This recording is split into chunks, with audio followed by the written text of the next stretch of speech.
अब लेटेस्ट ये हुआ है कि संजौली मस्जिद में नमाज रुकवा दी गई है।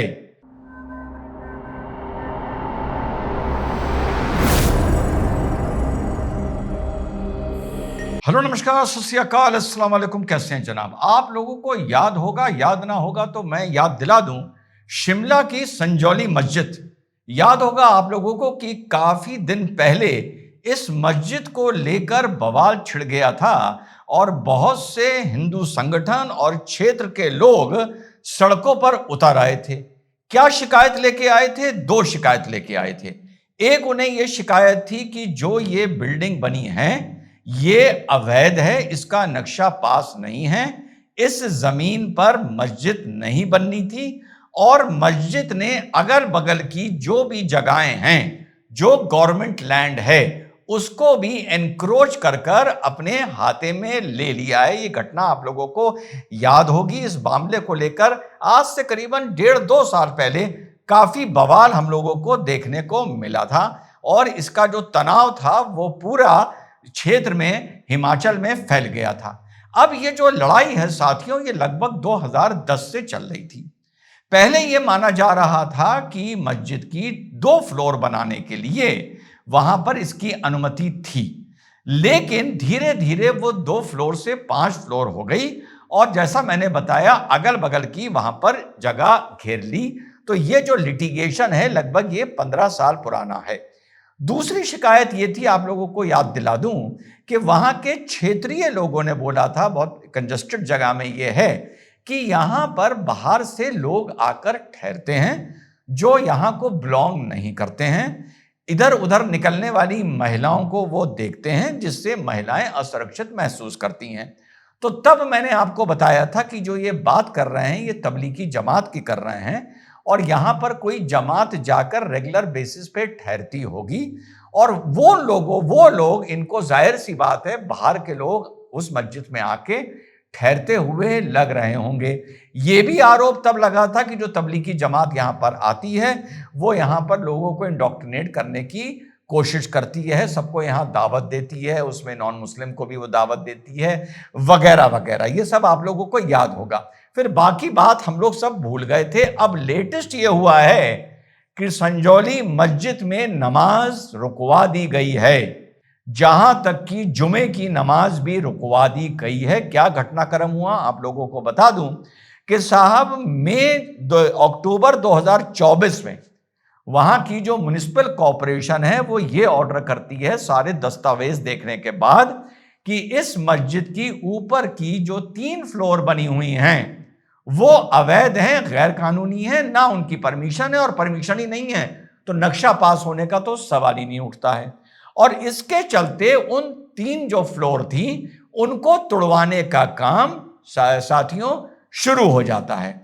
उसके बाद मई 3, 2025 को वक्फ बोर्ड और वहां के मुस्लिम संगठन आदि वहां के डिस्ट्रिक्ट एंड सेशन कोर्ट जाते हैं डेमोलिशन को रोकने के लिए और इधर से देवभूमि संगठन और अलग हिंदू संगठन, कुछ क्षेत्रीय लोग, कुछ एनजीओ जाती हैं अपनी बात रखने के लिए।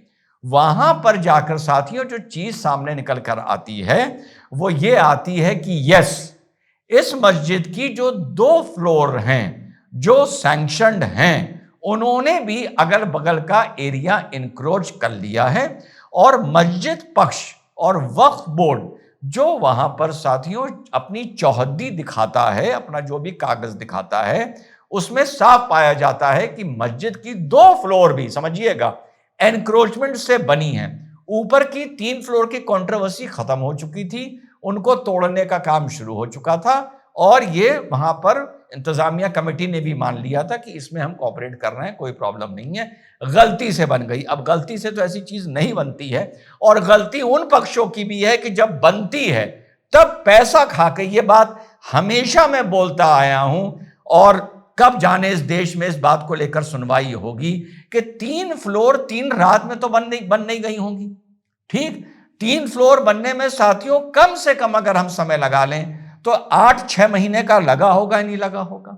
वहां की डेवलपमेंट अथॉरिटी के अधिकारी वहां से गुजरते होंगे, वहां पे हिंदू संगठन इसका प्रोटेस्ट भी करते होंगे, चिट्ठी डाल, मैं पिछले पूरे 15 साल की बात कर रहा हूं, चिट्ठी डालते होंगे।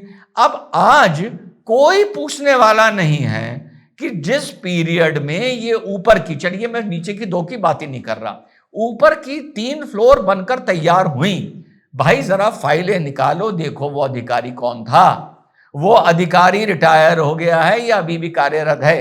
अगर कार्यरत है तो उसको सस्पेंड करो, उसकी तनख्वाह रोको, अगर रिटायर हो गया है तो उसकी पेंशन रोको, और अगर डेथ हो गई है तो किसी तरह उसके परिवार से उसकी डिरेक्शन ऑफ ड्यूटी के लिए उसके लीगल एयर से वहां से कुछ ना कुछ तो पैसा लिया होगा ना, कुछ ना कुछ वहां से रिकवर करो। जब तक देश में यह चलन नहीं आएगा, चाहे कोई भी अवैध निर्माण हो, जहां अवैध बस्तियां बस रही हो, कुछ हो रहा हो, ये चीज, या बत्ती चोरी हो रही हो, जैसे संभल का केस था, मैंने बहुत प्रोटेस्ट किया था, ये चीज रुकने वाली नहीं है। मुद्दे पर आते हैं, तो जब ये बात डिस्ट्रिक्ट एंड सेशन कोर्ट पहुंची और मुस्लिम पक्ष अपने कागज नहीं दिखा पाया, तो ऑर्डर आ गया कि पहले तो 3 का आया था, अब ऑर्डर आ गया कि पूरी 5 फ्लोर गिराई जाएंगी, ये पूरी बिल्डिंग अवैध है, ये ऑर्डर आ गया।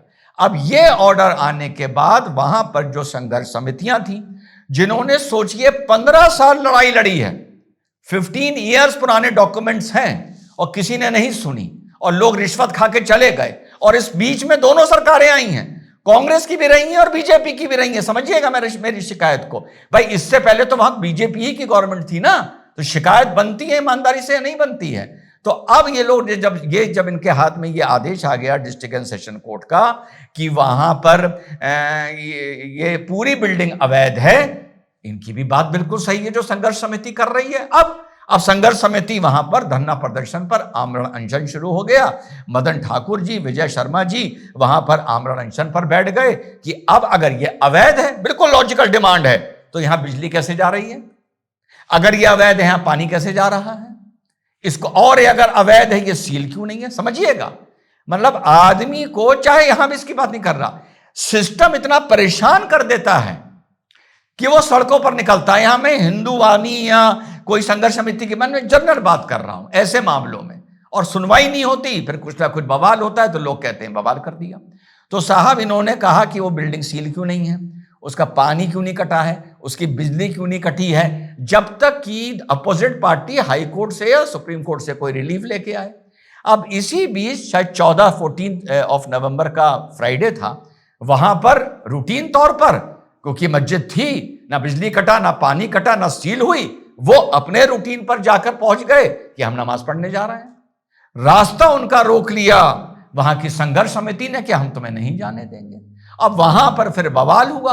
अब देखिए, क्योंकि वहां पर बवाल हुआ और वहां पर संघर्ष समिति भी मान गई और मुसलमान भी वापस लौट गए, बड़ी इंपॉर्टेंट बात बता रहा हूं as a socio religious and legal commentator, लौट गए।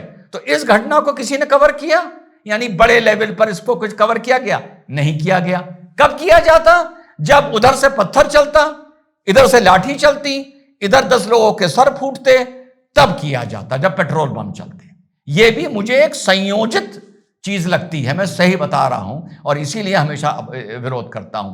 फिर जाकर अब वहां पर गवर्नमेंट ने यह डिसीजन लिया है कि 29 नवंबर को सभी दलों की मीटिंग होगी और इसका कोई बीच का रास्ता निकाला जाएगा, यह कह के जूस पिलाया गया है आमरण अनशन करने वालों को। अरे यार, इसमें बीच का रास्ता क्या है प्रभु, क्या है? अगर मुस्लिम पक्ष हाई कोर्ट से स्टे ले आता है, तब तो मुस्लिम पक्ष को अधिकार है उसमें जाके नमाज पढ़ने का, बिल्कुल प्रैक्टिकल बात कर रहा हूं। और अगर नहीं लाता है तो बीच का रास्ता क्या होता है? भैया उसको गिरा के उसको खत्म करो, उसे सील करो, उसकी बिजली काटो, उसके पानी काटो, काहे बवाल सड़कों पर करवाना चाहते हो? तो यह है साथियों संजौली का। जब तक वहां पत्थर और गुम्बे और पेट्रोल बम नहीं चलेंगे, वो राष्ट्र की खबर नहीं बनेगी, आप लोग को पता नहीं चलेगा। इसीलिए आप लोगों के लिए यह खबर अब लेके आया हूं। जय हिंद, वंदे मातरम, खुदा हाफिज।